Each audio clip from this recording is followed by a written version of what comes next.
আসসালামু আলাইকুম। আজকে আমি আপনাদের জন্য নিয়ে এলাম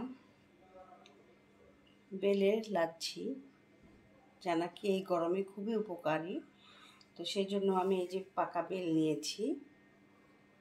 বেলটাকে ভালো করে সামান্য পানি দিয়ে ভালো করে ছেঁকে, এই যে সেকনি দিয়ে সেকেছি, এভাবে ছেঁকে নিয়েছি। নিয়ে বেলের কাঠটা রেডি করেছি। এখন আমি ব্লেন্ডারে এই বেলের কাঠটা দিব। আচ্ছা, আমার বেল তৈরি করতে কী কী লাগবে? লাগবে বেলের কাঠ, টক দই, লাগছে চিনি স্বাদ মতো, লেবুর এক টুকরা, আর লাগবে বিট লবণ 1 চা চামচ। তো আমি তাহলে এখন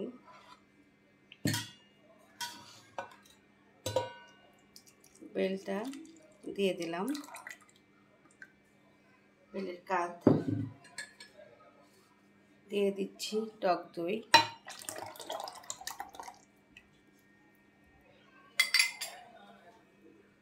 তারপরে দিব লেবু 1 টুকরা, তারপরে দিব বিট লবণ 1 চা চামচ,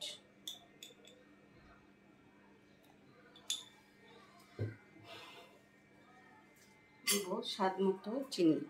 চিনিটা যে যেমন খায় তেমন দিব।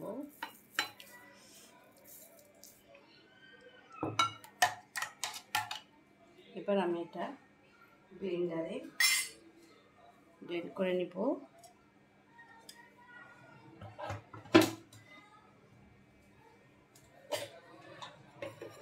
ব্লেন্ডারে দিচ্ছি।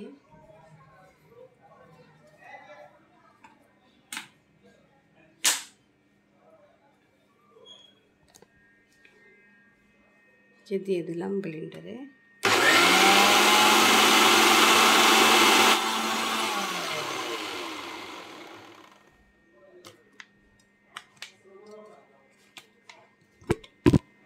হয়ে গেল। এখন চাইলে আপনারা এখানে বরফ দিতে পারেন, বরফ কুচি।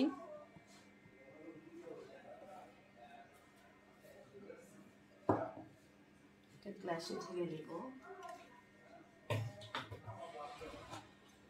বেল আমাদের শরীরের জন্য খুবই উপকারী, আর এই গরমে তো আরও সর্বদিক দিয়ে বেল উপকারী।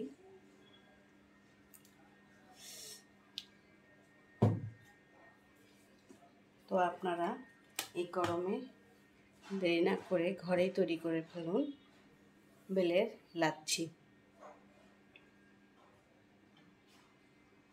আল্লাহ হাফেজ।